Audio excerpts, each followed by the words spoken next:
Hi everyone, thanks for listening to my presentations. Today I'll be talking about COVID-19. That may be strange to some people, but I think a lot of people around the world listening to the news will get that at once. And that is coronavirus disease 2019.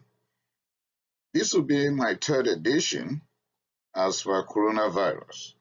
And the reason why it's the third edition is because I made a promise that as soon as I have new pieces of info, I will publish that. That's what I'm doing today. So the third edition today will contain new pieces of info, though the knowledge is still evolving.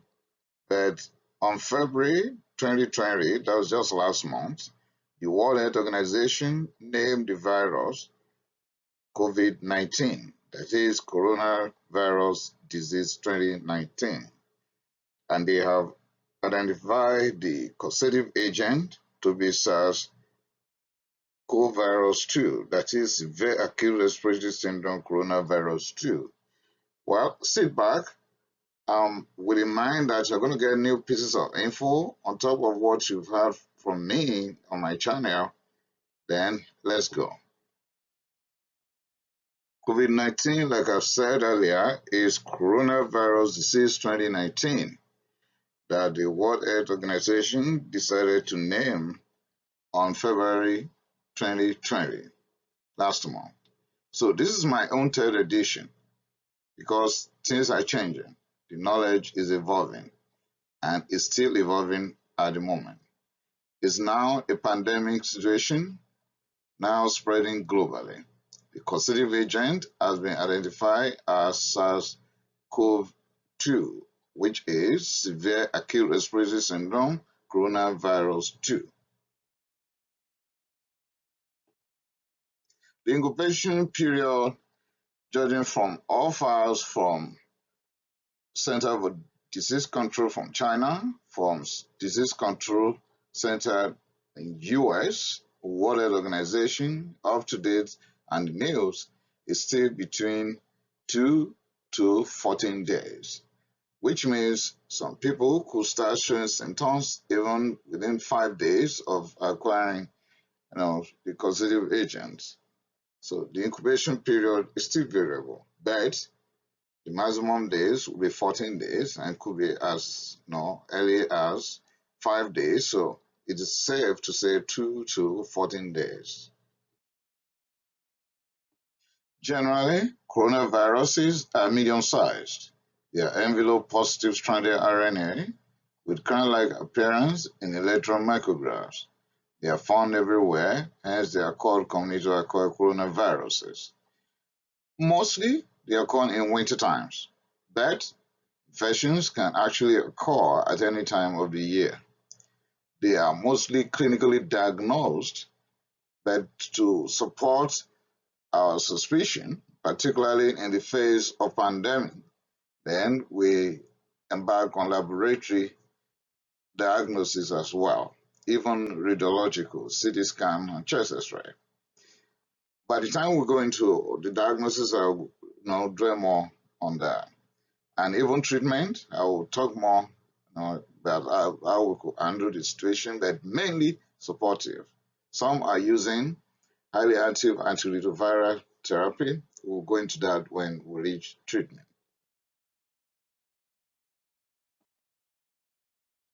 Okay, 2019 novel coronavirus is now called COVID-19 and is caused by SARS-CoV-2.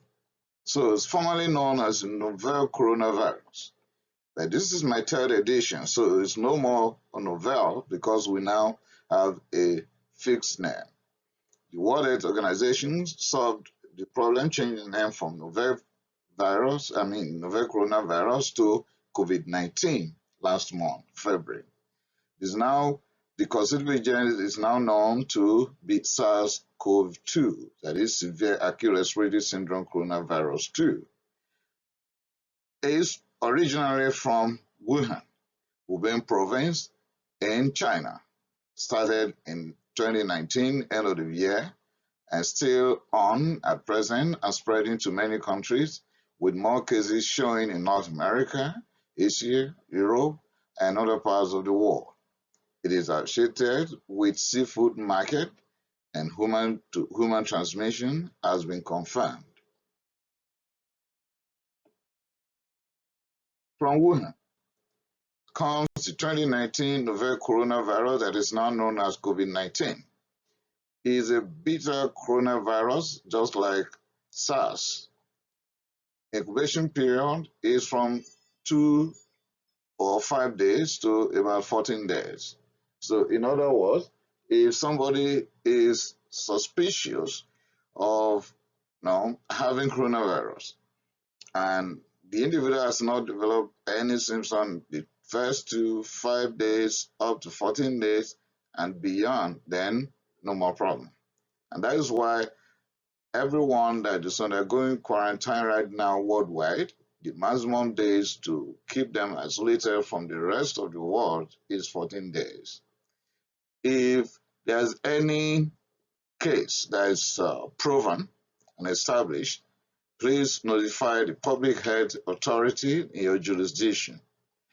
High protection is very vital. Don't worry, by the time I get to prevention, I will dwell more on that. Don't use masks unnecessarily. Do you know why? You could actually, if you contract the virus, you could actually make it worse because without you trying to adjust your mask and so on and so forth, you rub your face as well. And even with that, the people that will need the mask will not be able to get it by the time the entire supply everywhere is kept at different homes. What will the health care workers use? And even the people that are affected will need that so as to prevent spreading it. If at all they will have to move, which is not expected anyway, but in the cost of transportation, we'll still give it to them. And when people come around them for any reason, either for test or for administration of medication or feeding, they have to put it on. And of course, the people that will be attending to them will be wearing the mask as well. So our understanding of 2019 novel coronavirus is still evolving, and one of it is now COVID-19. The virology is not what I'm going to go into right now. The diagnosis. The diagnosis, before we do laboratory or radiological investigation, we could make the diagnosis clinically. Okay, someone that you suspect to be having coronavirus might be because of the history of contact with someone who had the disease, or because the person traveled to a region or to a state or a city where the disease has been diagnosed, or to a particular long care time facility or hospital, or regions where isolation was taking place, or from cruise ship, or anything, any contact in any way, from a place where the disease has been identified or recorded, then you start suspecting, right? And you now notice fever, cough, and dyspnea. You can start making your girls, right? Then the next thing is you isolate if symptoms are suspicious of COVID-19. But if you're not sure the symptoms are not there or not so classical, then quarantine. Quarantine for 14 days.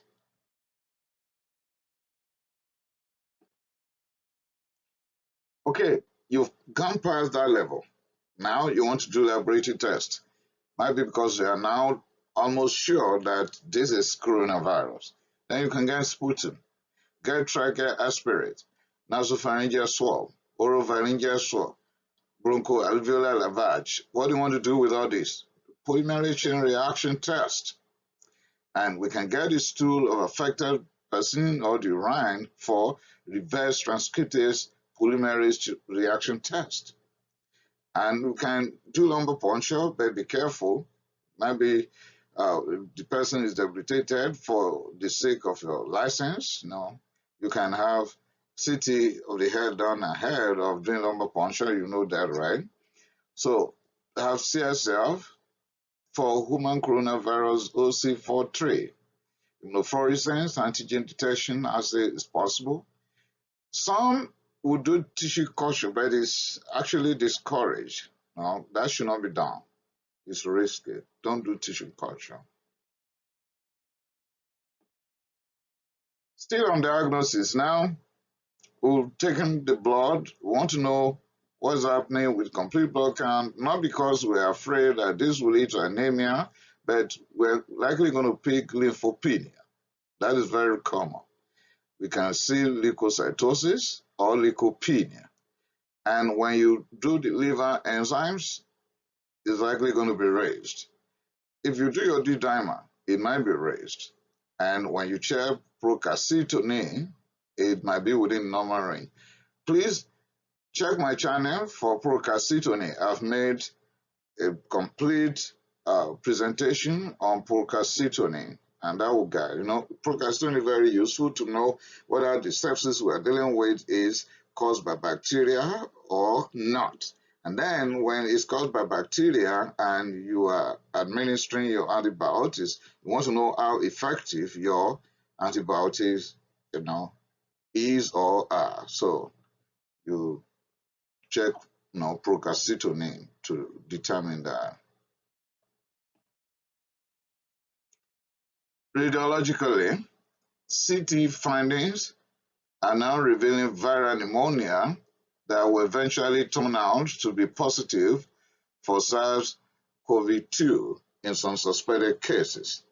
I actually watched a presentation on CNN where a doctor, a radiologist, actually revealed that some cases in China were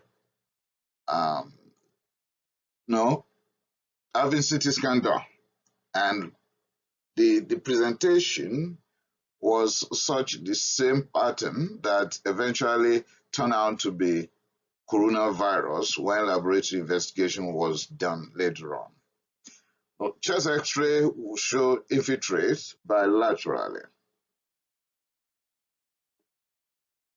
What are the possible differential diagnoses there? It's not everyone that is having flu-like symptoms that will, be having coronavirus. This could be rhinovirus. It could be normal influenza virus. Sorry, someone is saying what's normal there. But to those in North America and Europe, flu is common in wintertime, right?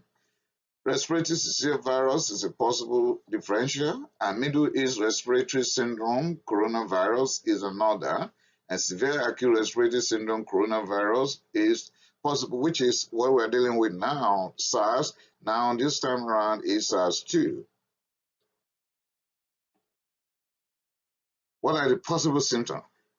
First of all, suspect coronavirus in anyone arriving from China. With all due respect to Chinese, I'm not labeling everyone to be having coronavirus, but if somebody is from Wuhan or even some parts of Italy right now, or Japan, Korea, around us now, everywhere, or regions or states where coronavirus has been recorded and somebody has just paid a visit, then you can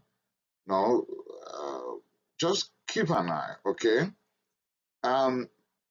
Community-acquired human coronavirus will present with influenza-like illness. Pneumonia is very common in immunocompromised patients, and that will kill them, right? Probably. It could be asymptomatic. And to those who have symptoms, the symptoms might be mild, moderate, severe, or even critical. It's worse in elderly, particularly elderly with comorbidities. And the first set of symptoms you are likely going to notice, on account of which you might do your investigation, will be fever, cough, or dyspnea. So part of the symptoms will still be nasal congestion. Like I told you, it will be flu-like symptoms, right? Rhinorrhea, middle ear effusion or otitis media in children, acute exacerbations of chronic bronchitis. It is worse with those with comorbidities like congenital anomalies, heart and lung diseases. To those who are having chronic obstructive pulmonary disease, This is the time they might be having exacerbations if they acquire the virus in any way, and cruel is also possible.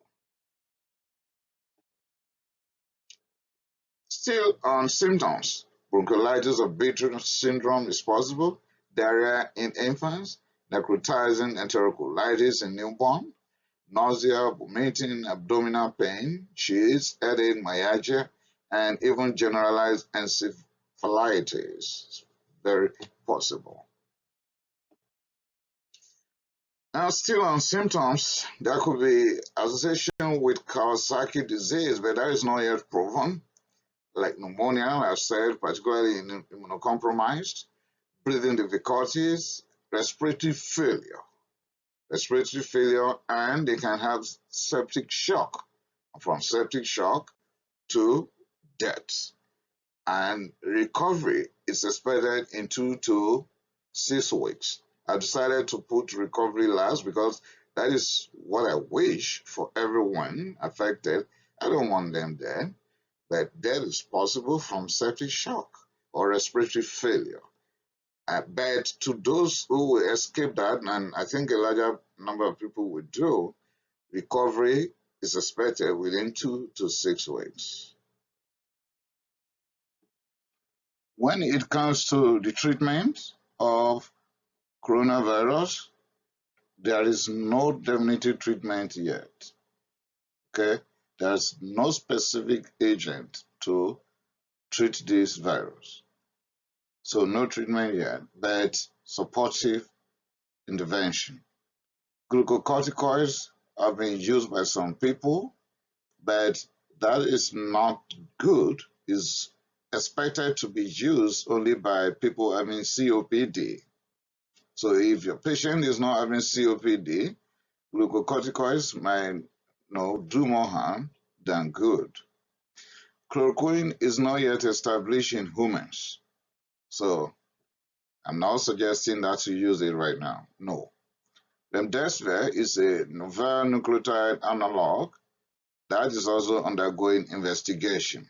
So it's not what we can use.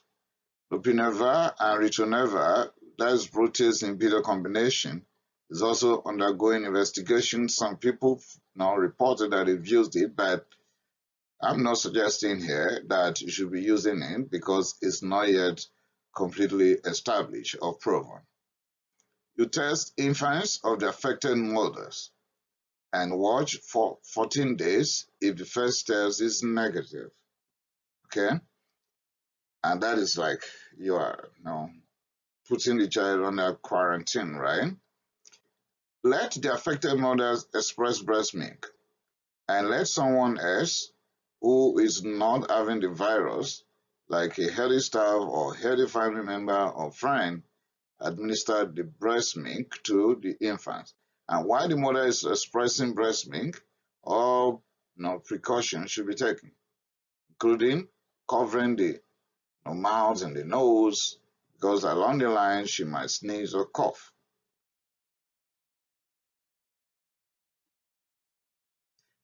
Prevention.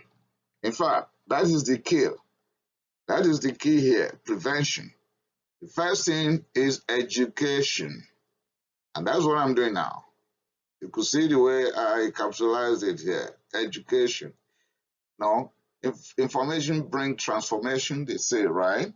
So if people are educated, then less problems.